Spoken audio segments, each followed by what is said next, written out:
Bienvenue à toutes et à tous. Salut. Après une journée marathon, on a tourné DFM ce matin avec Johnny Ecker. On a fait un petit DFM bilan qu'on vous diffusera pendant les vacances. On vous fait un petit SAV live avec Ryan. Voilà, on termine avant les fêtes, après on se barre en vacances. Donc venez nous poser des questions sur l'OM bien sûr, mais aussi si vous voulez parler avec nous de Football Club de Marseille. Si vous voulez savoir un petit peu plus sur les coulisses, n'hésitez pas. Je lis le chat. Vous pouvez vous poser vos questions directement sur Twitch. Après, on en avait sélectionné quelques-unes aussi sur Twitter et puis des petites questions qui revenaient assez fréquemment aussi sur la chaîne YouTube. On va commencer par ça? Ben oui, on va commencer par ça parce qu'on nous a demandé est-ce que ce ne serait pas plus judicieux d'enregistrer les émissions, et on nous a mis entre parenthèses excellentes, donc on vous remercie, après les conférences de presse. Alors c'est vrai que certaines fois c'est possible, certaines fois c'est pas possible. Donc Nico va vous expliquer. Bon, le truc qu'il y a, c'est que déjà en général, les DFM, on les tourne le lundi et le jeudi. Et c'est vers 11h, midi. Donc il y a rarement des conférences de presse ces jours-là, sauf s'il y a un match en semaine de Ligue 1, ce qui est quand même assez rare. Et sauf là ces derniers temps où il y a eu des matchs le mercredi, voire le samedi en Ligue 1. Et là, il y avait la conf de presse le jeudi. Donc, effectivement, là, ça peut être un peu problématique sur l'actu chaude. Mais dans 90% des cas, la conférence de presse, elle est le lendemain. Donc nous, ça ne change rien. Et puis c'est vrai qu'on a pris un peu nos habitudes comme ça. C'est plus pratique pour nous. Voilà, donc nous, on tourne à ces heures-là. Et peut-être que dans quelques semaines, il y aura une surprise. Voilà, on n'en dira pas plus pour l'instant. En tout cas, on veut bien que vous nous disiez si vous nous entendez bien. Parce qu'on a fait des tests son, etc. Mais on n'est jamais sûr. Donc voilà, on préfère quand même que vous nous assuriez le coup. On va peut-être revenir aussi sur une autre question. Ah ben voilà, une première question en live. Bonjour. Déjà, salut. À toi, Oxmorpheus XO. C'est lui qui se tape la prononciation des pseudos. Mais parfois, vous ne m'aidez pas, je vous avoue. Donc bon, bonjour. Le plus gros concurrent de l'OM pour cette deuxième partie de saison n'est-il pas Rennes qui a un match de retard? Qu'en pensez-vous? C'est vrai que Rennes a un match de retard face à Nîmes, dernier adversaire de l'OM d'ailleurs. Donc Rennes, d'ailleurs, on va les affronter. L'OM va les affronter. C'est le premier match de Ligue 1. Ouais, de Ligue 1. Alors voilà, c'est vrai qu'André Villas-Boas en avait parlé. Que c'était un match assez difficile pour l'OM, que ça allait être limite un match charnière parce qu'on peut distancer Rennes à ce moment-là. Mais avant ça, il va falloir jouer la Coupe de France déjà. Donc c'est vrai qu'il n'avait pas trop dit, il a dit que ce sera le prochain match après les fêtes, etc. Mais non, le prochain match, vous bien le rappeler. C'est Trélissac. Voilà, Trélissac à Limoges. Mais pour revenir à la question, oui, c'est vrai que Rennes apparaît en tout cas comme l'un des vrais concurrents au podium pour l'Olympique de Marseille. T'en penses quoi, en tout cas, en termes de points, oui. C'est effectivement l'équipe qui est la plus proche et qui pourra peut-être se rapprocher avec ce match en retard, mais ils vont jouer leur match en retard face à Nîmes après avoir reçu l'OM. Je crois que c'est le 10 janvier, Rennes-OM, et après ils jouent face à Nîmes le 15, match en retard. Ouais. Donc comptablement, ils peuvent virtuellement revenir à 2 points. Mais moi, je ne sais pas, Rennes, je pense qu'ils vont être enquiquinants, mais je ne les vois pas non plus sur la durée tenir. Ils ont un jeune coach avec des idées, ils ont un effectif sympa, ils ont misé sur des joueurs comme Rafinha, là, le jeune milieu offensif attaquant là, qui vient du Sporting, qui est très rapide et qui commence un petit peu à trouver ses marques. Ils ont une équipe solide, mais après, moi je me dis, quand ta défense centrale, c'est Morel da Silva, est-ce que ça va tenir tout jusqu'à la fin de la saison?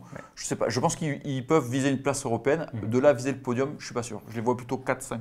Mais c'est vrai qu'il faut rappeler qu'ils ont quand même un joueur qui était super important pour eux, qui est parti du côté du LOSC, c'est Benjamin André. C'est vrai. Et que le remplaçant qui venait de Strasbourg s'est blessé et s'est reblessé d'ailleurs. Exactement. Ouais, donc c'est vrai que c'est une équipe qui, pour l'instant, est un petit peu au-dessus de son vrai niveau, je pense, et qui vont peut-être avoir du mal au moment où l'OM va avoir un peu moins de matchs, etc., vu qu'on ne joue pas de compétition européenne. Donc c'est vrai que ça peut être un vrai concurrent qui se positionne en tout cas comme tel, avec 2 clubs qui étaient normalement pressentis pour être les concurrents au podium, donc qui étaient l'AS Monaco et Lyon. Et c'est vrai que les deux sont un petit peu plus loin maintenant, et Rennes… C'est un vrai adversaire. Rennes confirme une belle saison dernière aussi, parce qu'ils ont fait une belle saison dernière en gagnant une coupe et en faisant une petite belle épopée. Épopée, c'est toujours un mot qui énerve certaines personnes. Donc, qui ont fait un petit parcours en Ligue Europa. Une épopée, c'est quand on va en finale au moins, sinon c'est pas valable. Mais après, Rennes, ce qu'il faut se dire, c'est que c'est quand même un club qui n'a jamais terminé sur le podium de Ligue 1. Ouais. Donc ça serait une première pour eux. Et est-ce qu'ils sont capables de surperformer à ce point-là? Moi j'ai quelques petits doutes. Je pense que c'est une bonne équipe qui peut être enquiquinante encore une fois, mais je ne les vois pas terminer sur le podium. Ouais, qui a un peu aussi une culture d'instabilité, parce que c'est un club qui fait des bonnes saisons, puis parfois qui frôle un petit peu avec la descente. Bon, et le coach a failli partir en plus à un moment donné, il n'y a pas longtemps là. C'était très chaud pour lui. Donc c'est très instable à ce niveau-là. Très instable à ce niveau-là, ça peut être compliqué pour eux. De Sabri Lamouchi qui était passé quelques temps, un ancien Marseillais. On a une nouvelle question de Joseph Joestar. Alors ça va, là c'est simple, là c'est facile. Plus facile. Voilà, on dit hop, salut. Que pensez-vous de la news qui vient de tomber à propos de la venue de Goulam? Alors c'est vrai que c'est un joueur qu'on a vachement cité lors de ces dernières années, parce que l'OM, comme beaucoup de clubs d'ailleurs de Ligue 1, l'équipe en a parlé aujourd'hui dans son édition. Beaucoup de clubs cherchent des latéraux, mais c'est vrai que Goulam, on en parle beaucoup à l'OM. Alors il y a récemment, en tout cas dans l'histoire ancienne de l'OM, il n'y a pas eu beaucoup d'internationaux algériens, et j'ai vu sur Twitter que ça en parle beaucoup, on se dit ouais en algérien ça serait bien, etc. Il y a des communautés à satisfaire à Marseille. Voilà, c'est exactement ça. On a un Tunisien, on a Kawi qui est là, et on n'a pas d'Algérien. On avait Andonio qui était intéressant, arménien, qui était arménien, mais il n'est plus là non plus. Et oui, et voilà, et on avait Karim Ziani à une certaine période, mais voilà, on avait Abdenour, tunisien aussi. Bon, c'est mieux quand il joue quand même. Voilà, c'est exactement ça. Donc, apparemment, on nous informe que La Repubblica vient de relancer cette rumeur de Fawzi Goulam. C'est vrai qu'on en parlait, donc c'était plutôt hier, en début de journée. Apparemment, Lyon était aussi intéressé. Alors, je pense que Lyon est plus susceptible de recruter un latéral gauche au mercato d'hiver, sachant que c'est Youssouf Koné, je crois, c'est comme ça qu'il s'appelle. C'est ça. Qu'ils ont recruté quand même assez cher à Lille, et quand même moyen. Qui est venu remplacer Ferland Mendy qui est parti au Real. Donc ils ont un peu de mal, Lyon, avec ce poste de latéral gauche. Et eux, ils ont plus de moyens que l'OM. Parce que l'OM, clairement, s'il n'y a pas de départ, il n'y aura pas de millions à mettre sur un joueur. Après, pour revenir à Goulam, on se souvient comme il était énorme avant sa blessure. Et après, là, il a quand même du mal à s'en remettre. Et ce n'est pas le premier joueur qui a du mal à se remettre de ce genre de blessure. Ça prend beaucoup de temps et des fois, on ne retrouve jamais totalement son niveau parce qu'on a moins de flexibilité sur le membre. Et ça peut être compliqué pour lui. Donc, à voir quel niveau il a. Et après, le cadre, ça serait peut-être éventuellement un prêt. Je me dis peut-être dans le cadre d'un prêt. Mais est-ce que l'OM a besoin d'un prêt à ce poste-là, sachant qu'Amavi est en train de se relancer? Pas forcément. C'est vrai, puis qu'il faut penser aussi aux joueurs que l'OM a déjà dans son effectif, parce qu'il y a le jeune Nils Nkunku, qui n'a toujours pas signé pro. Voilà, qui n'a toujours pas signé pro, mais qui vraisemblablement pourrait peut-être à un moment rentrer dans les plans, parce que André Villas-Boas en avait parlé en conférence de presse en disant que c'était un jeune qui avait du potentiel, mais qui pour l'instant ne donnait pas satisfaction à l'entraînement et qu'il fallait qu'il montre un peu plus d'engagement. Je pense que c'est aussi au niveau du sérieux qui doit faire des efforts. Et on a aussi Christopher Roca. Qui reviendra, qui fait un bon prêt a priori à Sochaux. Voilà, qui fait une bonne petite aventure à Sochaux en Ligue 2. C'est vrai que s'il revient, ça pourrait être un joueur intéressant pour l'OM. Dans la rotation. Oui, dans la rotation d'effectifs, parce que c'est vrai que Hiroki Sakai peut dépanner à ce poste-là. Ouais, mais c'est du bricolage. Voilà, c'est du bricolage. Et puis surtout, on voit que Villas-Boas, il aime bien utiliser Bounassar un peu plus haut sur le terrain, un peu plus en ailier droit. C'est peut-être parce qu'il n'a pas beaucoup de choix. Oui, voilà, il n'a pas beaucoup de choix. Je pense que le jour où il y aura un Florian Thauvin, par exemple, Bounassar, on ne le verra plus au poste d'ailier droit. Oui, mais après, en latéral droit, voilà, faut trouver un équilibre, mais ça pourrait être intéressant d'avoir Goulam dans l'effectif. En prêt, pourquoi pas, mais je pense pas que ce soit... Voilà, peut-être cet été, ça peut être plus intéressant pour l'OM, je pense. Exactement. On a une autre question là qui vient avec un joueur aussi qui pourrait partir en prêt, c'est Strootman. On nous dit, Strootman, est-ce qu'il doit partir selon toi? Dans l'absolu, déjà, si on demande à Franck McCourt, il va dire oui. Il va dire yes. Parce que Strootman, c'est 500 000 € par mois. C'est un joueur qui est un super professionnel, ça on ne peut pas lui enlever. C'est un joueur qui peut porter l'équipe mentalement. Mais après, sur le terrain, on voit qu'il est un peu lent. Dès que ça va un peu vite en face, il est largué. Donc effectivement, je pense que si l'OM peut s'économiser son salaire, ils ne s'en priveront pas. Après, est-ce qu'il va y avoir des offres? Ça, c'est le gros problème. Est-ce qu'il y a un club anglais susceptible de faire une offre pour Strootman, parce que là, ils sont prêts à perdre de l'argent là-dessus. Juste pour économiser le salaire. Un prêt peut-être en Italie, où ils gardent une bonne cote. Je pense que c'est les deux seules possibilités qu'ils pourraient avoir, mais j'en suis pas sûr. Et dans l'absolu, Villas-Boas préfère garder un groupe intact, donc je ne le vois pas forcément partir. Ouais, ça risque d'être compliqué, surtout de trouver un point de chute, quoi. Parce que là, l'équipe, on parlait, c'était un prêt en Italie, Ouais, donc bon, c'est vrai Enfin, que pour l'instant, c'est beaucoup de rumeurs, de oui, spéculations. voilà. Le mercato n'est pas encore ouvert, il ouvre dans une semaine. Mhm. Strootman, on sait que l'OM veut s'en débarrasser. Hérault lui avait dit clairement lors du mercato avant le mercato d'été. Là, il a retrouvé plus ou moins une place dans la rotation parce qu'il joue quand même beaucoup cette saison. Il a fait des matchs corrects, mais c'est sûr que dès qu'on voit Camara à sa place, on voit quand même la différence de mobilité. Et bon, voilà, donc je pense qu'il ne sera pas retenu, mais je ne suis pas sûr qu'il les offre. Mais s'il n'est pas retenu, enfin, moi après j'essaie de penser un peu à ça. Qui serait le perdant dans cet effectif? C'est Chaita Tsar. Parce que du coup, la charnière centrale serait plus composée d'Alvaro et de Camara. Ouais. Et du coup, Chaita Tsar est un peu relégué sur le banc. C'est Et dommage parce qu'il fait des bons matchs. exactement, ouais. Et surtout là, le dernier, il a fait un super match, vraiment très sérieux, avec beaucoup d'interceptions. Et puis même, Jean-Charles en parlait, bon, je spoil un petit peu l'émission. De Mais DFM. voilà, mais Jean-Charles Qui va en bientôt parlait. arriver d'ailleurs. Oui, exactement, dans 10 minutes. Mais Jean-Charles en parlait donc dans l'émission que vous allez pouvoir regarder. Il est intéressant, pas que défensivement, même offensivement. Il est souvent trouvé par Payet sur les corners et sur les coups francs, parce qu'il est très imposant, très grand, il s'impose bien dans les airs. Il a une grosse qualité de transversale aussi, Oui, aussi c'est vrai. de passe longue. Et il a une bonne frappe, on l'a vu en début de saison, je ne me souviens plus du match, mais il a mis une espèce de grosse mine du pied gauche qui tape le poteau. Celle-là, si elle termine dedans, ça peut être non, un c'est super un fort but potentiel, ça serait dommage qu'il n'ait pas de temps de jeu. Mais je pense qu'intrinsèquement, là on l'a vu, de toute façon Villas-Boas, il a fait jouer Strootman, mais dans les gros matchs, il n'a pas bataillé, il a mis Camara en 6. C'est vrai. On voit contre Lille, contre Lyon, les deux matchs qui ont Bordeaux été aussi, je crois. Ouais, c'est vrai. Mais c'est les deux matchs qui ont été les plus sérieux de l'OM. Et bizarrement, ça coïncide avec le fait que Camara était. C'est pas par hasard. Non, c'est pas par hasard. Et surtout que ça libère vachement les deux milieux. Ouais. Et on voit deux grands Rongier et deux grands Sanson. D'ailleurs, ça me fait une super belle transition parce que Morpheus nous a encore posé une question. Ah, tu te fais des petites oui, transitions. On essaye. On me demande est-ce que le plus compliqué durant ce mercato hivernal, ce ne sera pas de conserver nos joueurs et notamment Sanson. C'est vrai que Sanson, il fait une super un bon début de saison là. Il a été un peu révélé libéré du moins par Villas-Boas. Il est beaucoup plus intéressant. Tu penses que c'est ça le plus gros risque là à ce mercato? On en parlait aussi, c'est encore un peu de spoil de l'émission qui arrive là dans 10 minutes, mais on se posait la question parce que l'équipe ce matin a fait un article là-dessus en disant que l'OM avait encore besoin de dégraisser, que le fair play financier est toujours là, qu'il y a encore une masse salariale trop élevée. Donc est-ce qu'il va y avoir des grosses offres cet hiver sur des titulaires? Moi, je pense qu'il n'y a pas pléthore de dangers. Effectivement, Morgan Sanson, c'est peut-être le seul joueur vraiment titulaire indiscutable qui est susceptible de partir cet hiver s'il y a une énorme offre en Angleterre.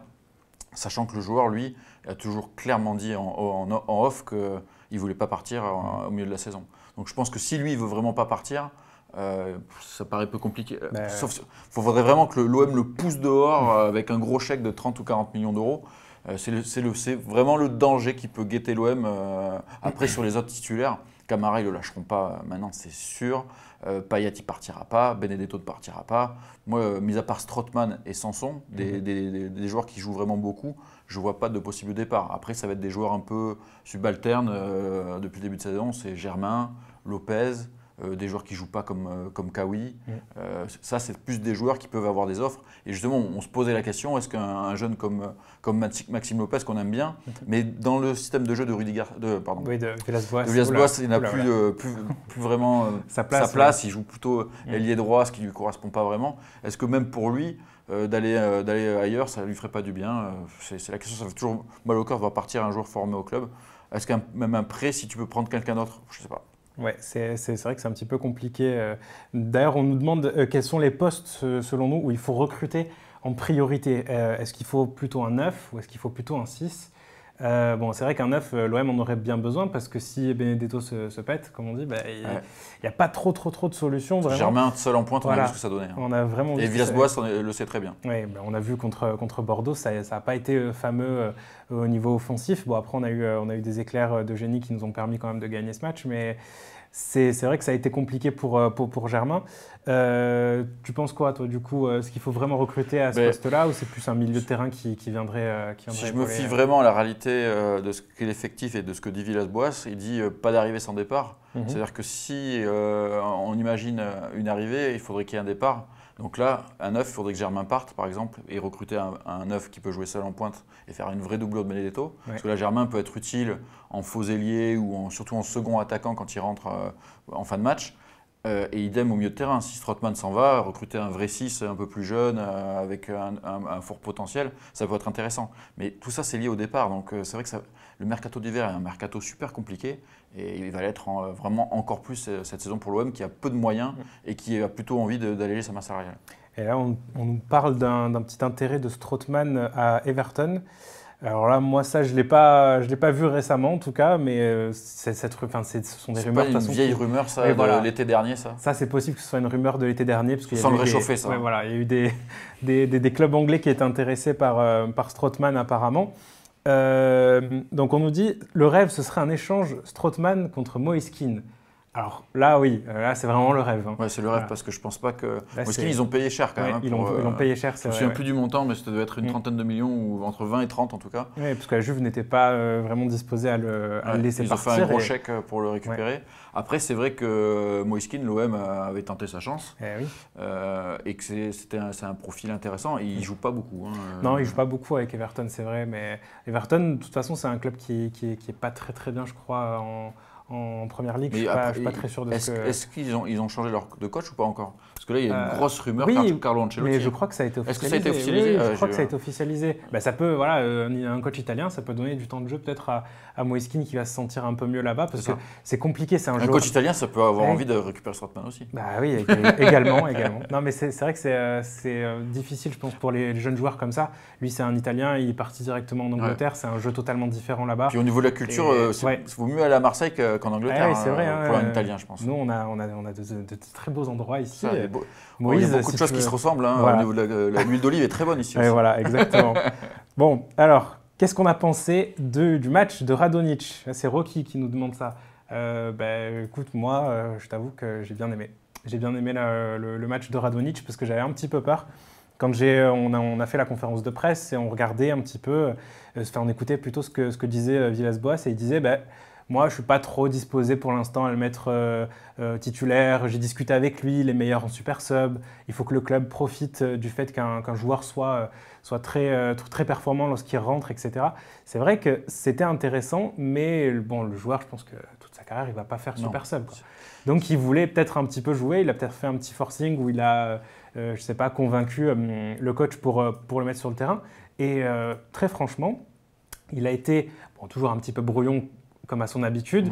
Je pense que ce sont des choses qui vont se gommer au fur et à mesure de l'expérience, parce que c'est un joueur très jeune aussi. Mais Ben te dirait qu'il n'est pas si jeune que ça. Il a quel âge? Il a 24, je pense. Ah bon? Moi, je le voyais il est plus vieux que Chalet Tatsar. Ah ouais. Après, oui, mais c'est en tout cas un joueur qui est en devenir, toujours. Et je pense que à l'âge de 27, 28 ans, il va peut-être commencer à avoir un peu plus de maturité dans son jeu et à être un peu plus réfléchi. En tout cas, moi je l'ai trouvé en tout cas plus performant que les fois d'avant où il avait été titularisé et où il était catastrophique, où c'était du NG-like. Il faisait des petits trucs où on ne comprenait pas trop, il driblait. Voilà, on fait un salut à Nassim qui aime bien l'appeler comme ça, mais c'est vrai que il n'était pas très performant et moi je le trouvais pas très très bon. Et là sur ce match, il a fait des super bonnes passes. Je trouve qu'il a travaillé un petit peu sur sa vision de jeu où il lève un peu plus la tête parce que c'est vrai qu'il avait tendance à chaque fois à dribbler, à faire un peu le tout droit, et à regarder ses crampons. Mais là c'est bon. Là il a un petit peu pris conscience de ce truc-là et il fait des belles passes. Même ses dribbles ils sont un peu plus justes. Là on l'avait vu aussi faire une espèce de petite talonnade. Un peu à la Ronaldo, je sais pas comment. Je ne vais pas faire le geste, mais non, en gros, pas te blesser. Non, voilà, on va pas avant Noël, je vais pas me blesser. Mais non, du coup, c'est vrai que je l'ai trouvé pas mal. Voilà, comme Mourad l'avait dit dans ses notes qui sont à retrouver sur footballclubdemarseille.fr. C'est beaucoup de danger, mais beaucoup de brouillon aussi. Voilà, c'est un peu beaucoup de danger, beaucoup de déchets. C'est le problème de Radonjic. C'est le jeu. Après, moi, j'ai envie de dire bien, mais pas top. Je pense qu'encore une fois, c'est encore un joueur qui est bien géré par Villas-Boas. Et Villas-Boas, je pense qu'il est pas mal au niveau du bluff dans ses conférences de presse parce qu'il avait dit je ne ferai jamais jouer Sakai, un latéral droit à gauche. Et le match d'après, c'était Sakai qui était titulaire à gauche. Je pense qu'il pique un peu ses joueurs à travers les conférences de presse. Il a dû discuter avec eux en amont. Et je vois un peu cette titularisation de Radonjic face à Nîmes comme une récompense. Parce qu'effectivement, il a fait des super rentrées ces derniers temps. Il a marqué 4 buts en 5 matchs, je crois. Et c'était un peu logique qu'il soit titulaire, surtout que Sarr avait vraiment fait une mauvaise mi-temps le match d'avant face à Metz. Et je me dis, Radonjic, c'est un vrai ailier. Et finalement, des vrais ailiers, on n'en a pas tant que ça dans cet effectif.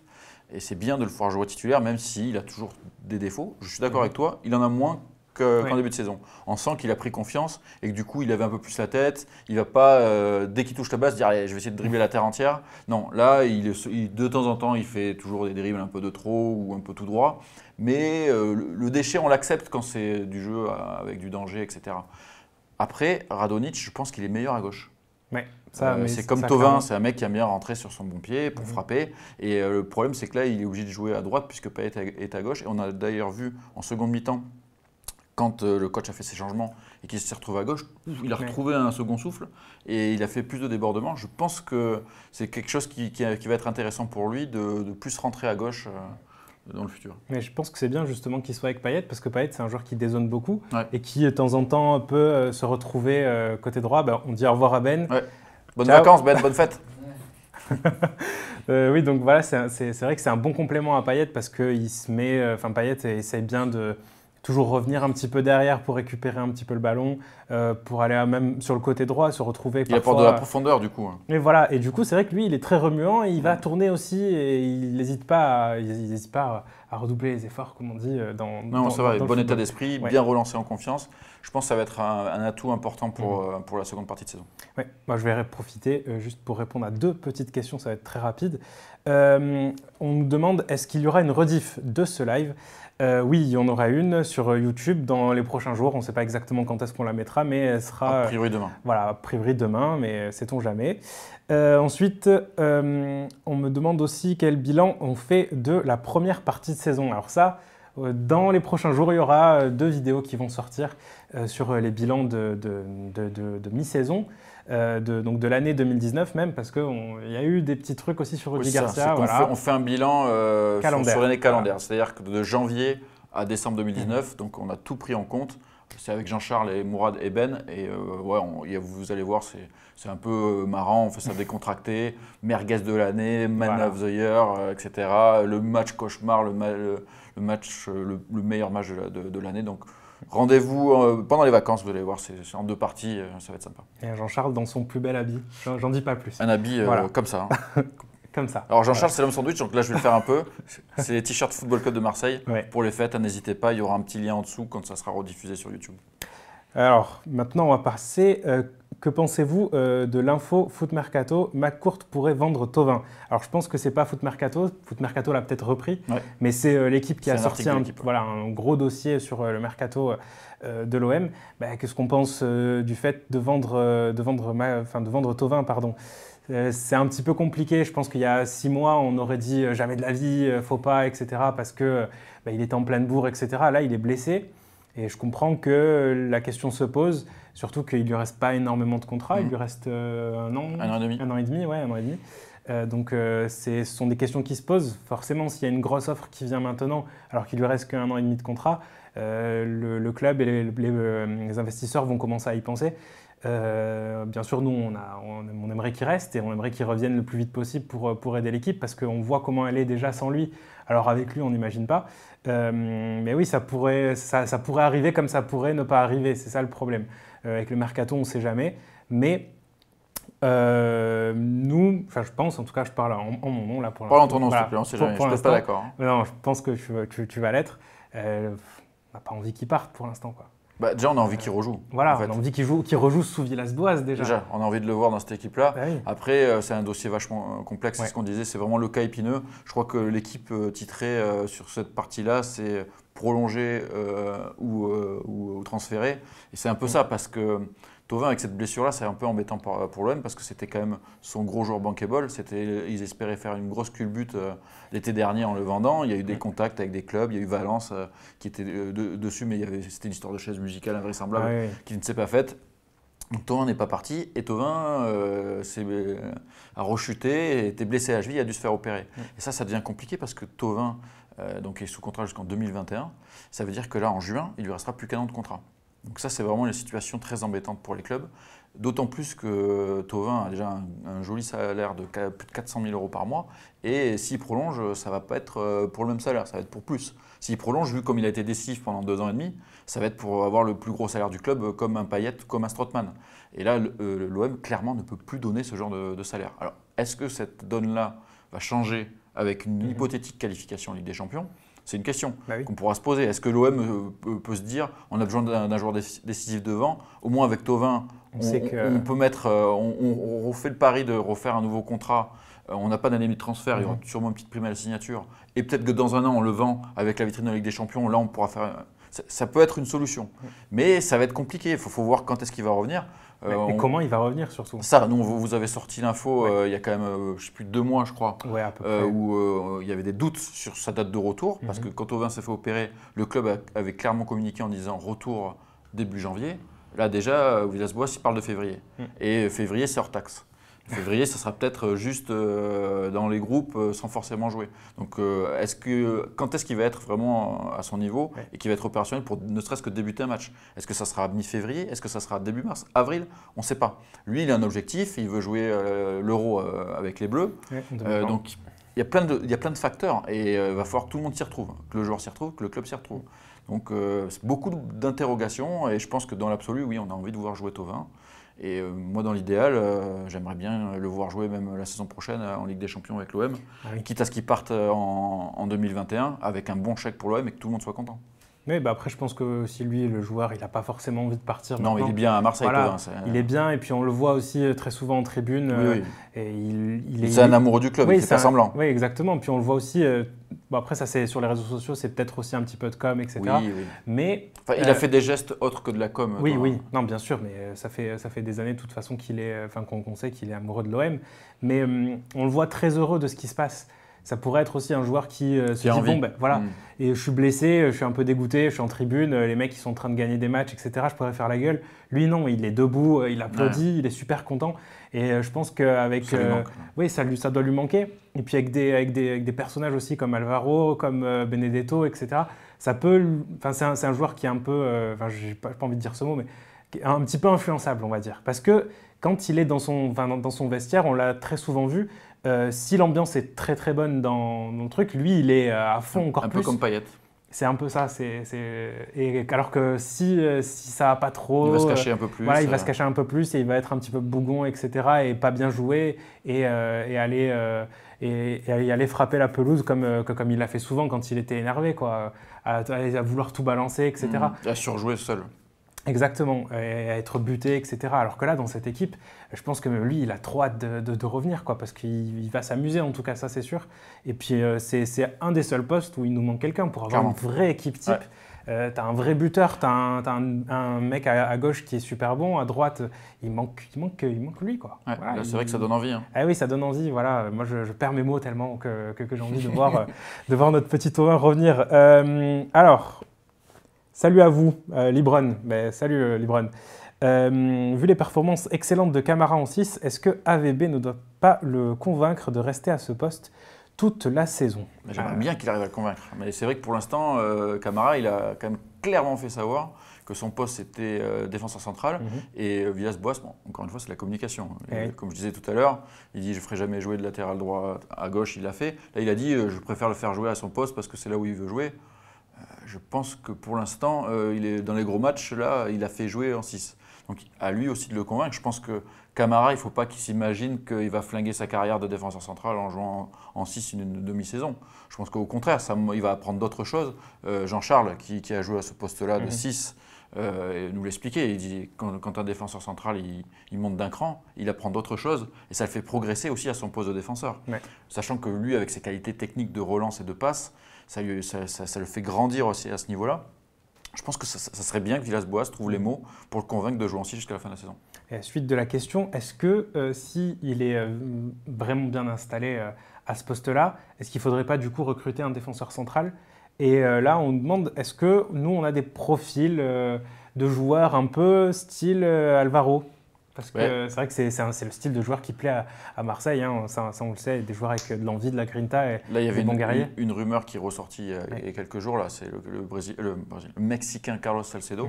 On vous en avait parlé, moi j'avais eu l'info par plusieurs agents en fait. C'est un joueur qui est proposé depuis facile 1 an et demi à l'OM. C'est un profil assez intéressant, qui avait fait une très belle saison en Allemagne, qui avait fait surtout une très belle Coupe du Monde, ceux qui avaient regardé la Coupe du Monde avec le Mexique. Il était titulaire latéral droit, puis après défenseur central. C'est vraiment un profil, c'est vraiment un combattant. C'est un combattant. Après, là c'est moyen. C'est moyen, il est revenu au Mexique. Il joue avec l'équipe de Gignac, avec les Tigres de Gignac. Et c'est un peu moyen, il fait des bons matchs et des matchs moins bons. Il a fait quelques petites conneries. Donc, il y a ce profil-là. Mais après, moi, on m'a dit que Villas-Boas avait même parlé avec lui. Mais selon plusieurs sources, c'est vraiment des agents qui poussent pour le placer à l'OM. Et ce n'est pas Villas-Boas qui est allé le chercher. C'est-à-dire qu'il a peut-être parlé avec lui. Je dis toujours, on fait attention, peut-être parler avec lui. Mais ce n'est pas de son fait.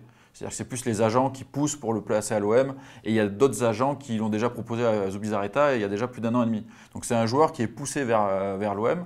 Il a un profil intéressant. Après, ils ont quand même payé 9 millions d'euros, je crois, pour le faire venir, le récupérer de Francfort. Il joue à Francfort. Donc, je ne sais pas. Je pense que c'est peut-être un peu trop cher pour l'OM. Alors, peut-être un prêt avec option d'achat dans ce cadre-là. Mais moi, ce qui me chagrine à faire venir un défenseur central, c'est que ça voudrait dire que là, Strootman s'en va. Parce que je pense que Strootman, il peut faire le boulot dans les petits matchs à ce poste de 6. Et du coup, il ne sera pas trop bousculé. Voilà, trop bousculé le rythme est moins rapide et là, il s'en sort. Et du coup, tu peux continuer comme ça et surtout, tu laisses un peu de temps de jeu à un Lucas Perrin qui n'a pas démérité, qui a été plutôt sobre quand il a joué. Et un jeune qui débute comme ça à 20 ans en Ligue 1, ça me rappelle Sparagna, que j'avais trouvé très bon aussi à cette époque-là. Où pas de fioriture, on joue simple, on sait ce qu'on sait faire et on ne tente pas d'autres choses. Et ça serait dommage de condamner un jeune joueur de centre de formation. Oui, c'est vrai. En plus, il a, je trouve en tout cas, beaucoup de maturité dans son jeu, même s'il est très jeune. Hein. Il n'a pas fait beaucoup d'erreurs. En tout cas, quand il les a faites, il a essayé directement de les gommer. On voyait qu'il y avait de l'envie en tout cas. Et ça, c'est une qualité indéniable dans le football. C'est vrai que recruter un défenseur central, c'est pas la priorité pour moi. Hein. Non, vraiment pas. C'est pas la priorité. Et il y a d'autres postes qui, je pense, méritent un peu plus que l'on s'attarde dessus. Et d'ailleurs, encore une autre transition. Le mercato, vous n'aimez pas ça? Oui, non. Et si on se qualifie en Ligue des Champions la saison prochaine, quel poste il faudrait renforcer pour être bon en Ligue des Champions? Je crois qu'il y a beaucoup de postes là. En fait, c'est pléthorique parce que, ne serait-ce que déjà, tu pars du début, il faut recruter un gardien remplaçant. Parce que Yoann Pelé partira en fin de saison, parce qu'il sera libre. Donc déjà, il faut que tu trouves un gardien remplaçant, même si tu as des jeunes espoirs qui ont l'air d'avoir un niveau intéressant. C'est vrai que Mandanda, on a parlé un peu en conférence de presse.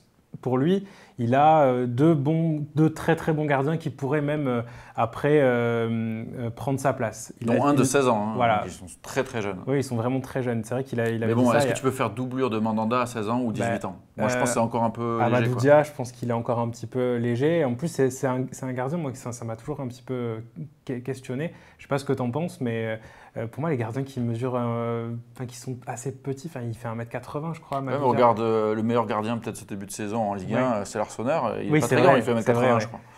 Moi, j'ai toujours eu un petit peu de mal avec ça. Mais faut qu'il soit très punchy, gardien petit. Voilà, c'est ça. Mais Amadou Dia, je ne sais pas trop quel profil il a encore. Je vais être honnête, je ne l'ai jamais vu jouer. Mais après, il y a le jeune aussi Simon qui est lui à 16 ans. C'est quoi son nom de famille? Je ne m'aventurerai pas. Tu le tentes pas? Non, je le tente pas. De toute façon, même lui dit je préfère qu'on m'appelle Simon, c'est plus simple. Donc voilà. Non, mais c'est des profils intéressants, mais c'est pas pour tout de suite. Non, voilà. Et c'est pas pour tout de suite, y compris dans un rôle de doublure. Sauf s'il y a un blessé. Donc là, je pense que l'OM, il faudrait déjà tout de suite qu'il se penche sur un recrutement. Là, il faut qu'ils y pensent maintenant pour le recrutement de la doublure de Mandanda. Parce que je pense que Mandanda, il a au moins, déjà, il a 1 an de contrat. Après juin, c'était une option dans son contrat. Il restera peut-être encore 1 an de plus si l'OM le prolonge, mais il faut lui trouver une doublure là tout de suite. Il faut déjà anticiper le départ de Pelé. Donc déjà, tu as un gardien. Pour moi, ça c'est sûr. Après, est-ce qu'on garde Bounassar? Parce que moi, je garde Sakai. Mais est-ce qu'on garde Bounassar? Moi, j'ai des doutes. Bounassar, c'est un mec qui dépanne, c'est un mec qui a un super état d'esprit, qui court beaucoup. Qui est polyvalent aussi. Qui est très polyvalent, mais est-ce que c'est pas un polyvalent un peu insuffisant aussi, tu vois? Et moi, je me dis, est-ce qu'il ne faudrait pas recruter un profil un peu plus jeune à ce poste de latéral droit, sachant que tu as un mec d'une trentaine d'années, Sakai, qui fait le taf et qui peut le faire encore pendant 2-3 ans, et qui pourra peut-être laisser un peu sa place petit à petit à un mec plus jeune. Je me dis c'est peut-être maintenant aussi qu'il faut prendre un jeune à ce poste-là. En défense centrale, on en parlait.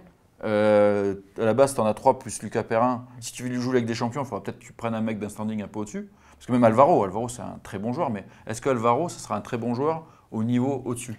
Moi, je peux avoir des doutes. Ce mec-là, il a fait une belle carrière en Liga, mais dans des clubs moyens. Je pense que contre Dortmund, je ne sais pas si ça va faire le poids contre Marco Reus. Alvaro, ça va être un super joueur en Ligue 1. Après, le niveau au-dessus, je peux avoir quelques doutes. Tchaleta Tsar, il peut passer un cap. Alvaro, je pense qu'on sait jusqu'où il peut aller. Hyper intéressant, très bonne recrue. Mais pour la Ligue des Champions, titulaire absolu, je ne suis pas sûr. Peut-être qu'il faudra que tu mises sur quelqu'un de costaud à ce poste-là. Et latéral gauche, on en parlait tout à l'heure, on n'en a qu'un. Et il sort à peine la tête de l'eau.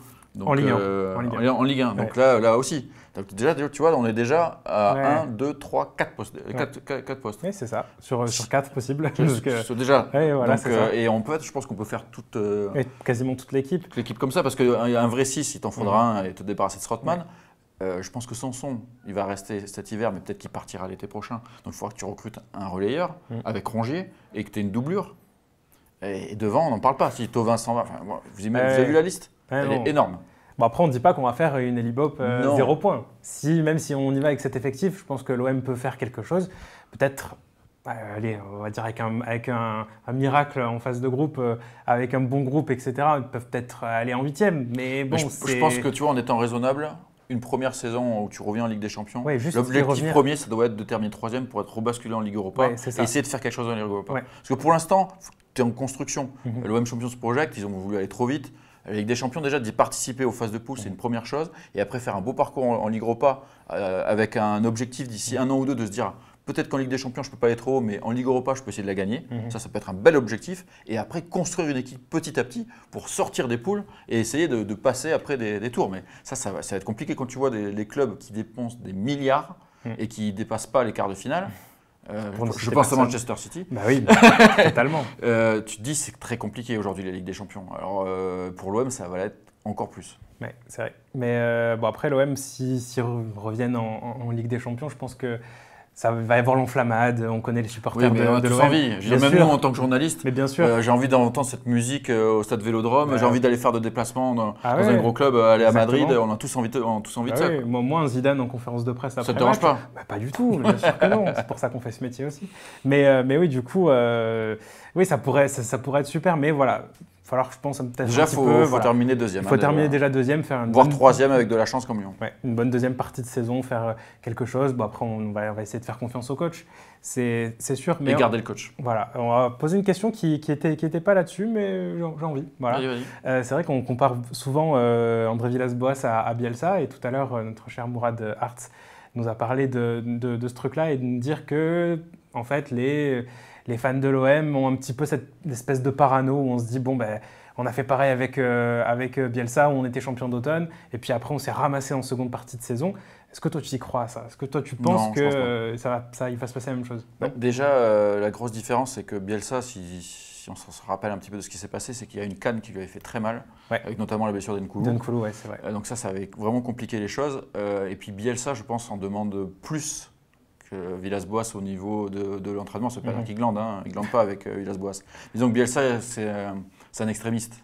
Donc il tirait au maximum pour aller vers la perfection. On voit que Villas-Boas, il est un peu plus pragmatique. Alors il n'est pas pragmatique comme Deschamps. C'est pas aussi chiant, mais il peut être chiant parce qu'on a bien vu le match à Angers. C'était un peu chiant, il avait décidé de leur laisser le ballon. Heureusement qu'il ne fait pas ça tout le temps. Donc il ne leur demande pas tout le temps de la même intensité. Le pressing haut et fort, ce n'est pas 90 minutes. C'est par séquence. C'est de la gestion dans le match. C'est des gestions. Ils accélèrent. On l'a vu sur plusieurs matchs. Dès le début des secondes mi-temps, ils mettent des gros coups d'accélérateur, etc. Donc je pense que physiquement, ils leur demandent un petit peu moins. Et je pense que surtout au-delà du physique, parce que je pense qu'un joueur professionnel peut suivre même un rythme de Bielsa sur une saison, je pense que surtout psychologiquement, il les use un peu moins.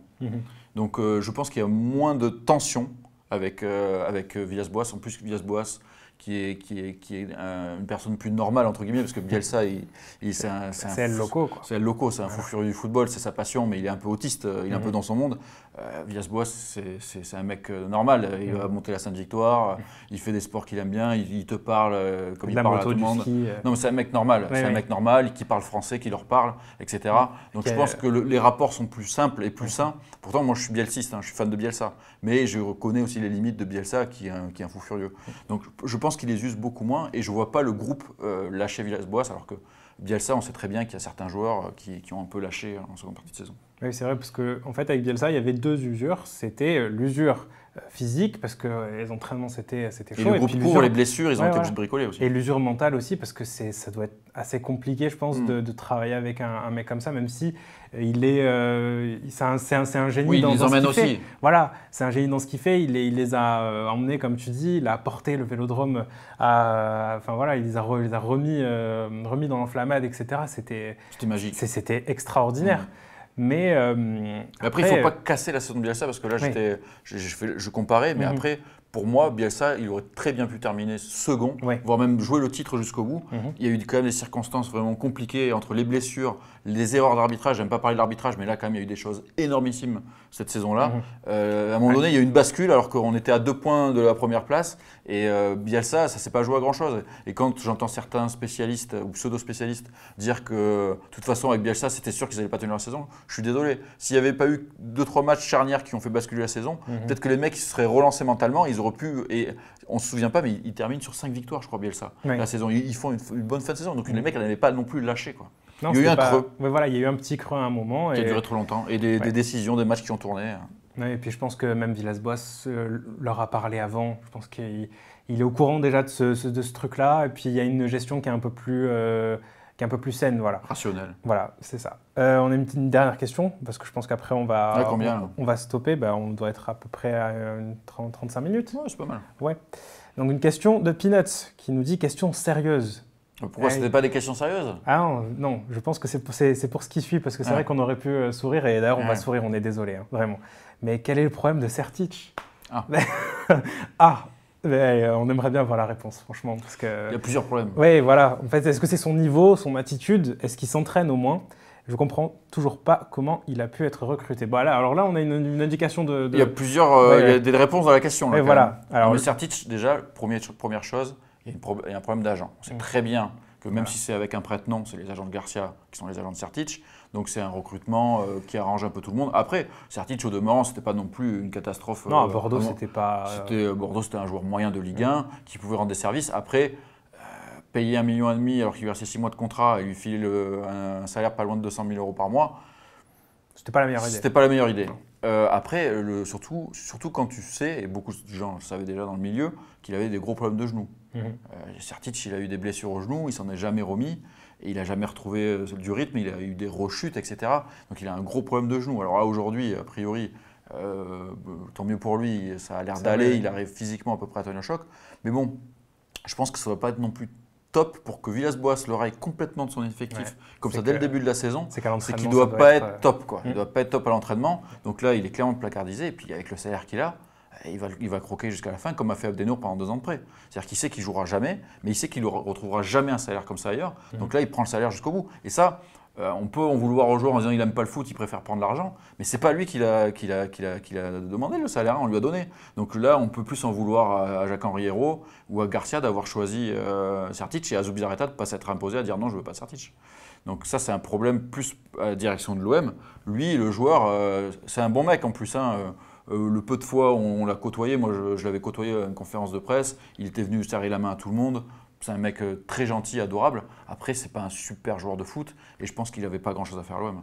Oui, c'est ça. Je pense qu'il est tombé un petit peu ici, à Marseille. En plus, on connaît un peu la pression, voilà, le contexte qui est à Marseille. C'était peut-être pas un joueur aussi qui avait les épaules pour pouvoir affronter le Vélodrome quand on fait des mauvaises prestations. Parce qu'il a été mis quelquefois sur le terrain. Bon, c'est vrai que c'était pas non plus extraordinaire. Il a fait des cagades. Hein. Ouais, oui, il en a fait, ça c'est sûr. Mais quand on voit, comme disait Nico, que Villas-Boas ne prête même pas, enfin en fait il en parle même pas, c'est comme si c'était un joueur qui n'existait pas. Du groupe. Voilà, alors qu'on connaît les besoins de l'OM à ce poste-là, parce qu'il peut jouer défenseur central et il peut jouer aussi en milieu défensif. Vu des besoins de l'OM, franchement. Il est moins bon que Strootman. Ouais, voilà, alors vous imaginez. Non, je rigole, Strootman n'est pas si mauvais.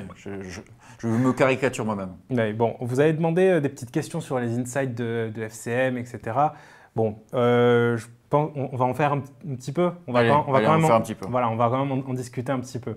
Alors déjà, moi c'est moi qui vais poser les questions parce que peut-être que tu fais le novice. Exactement, voilà, je fais je sais pas. Alors, c'est quoi déjà Football Club de Marseille?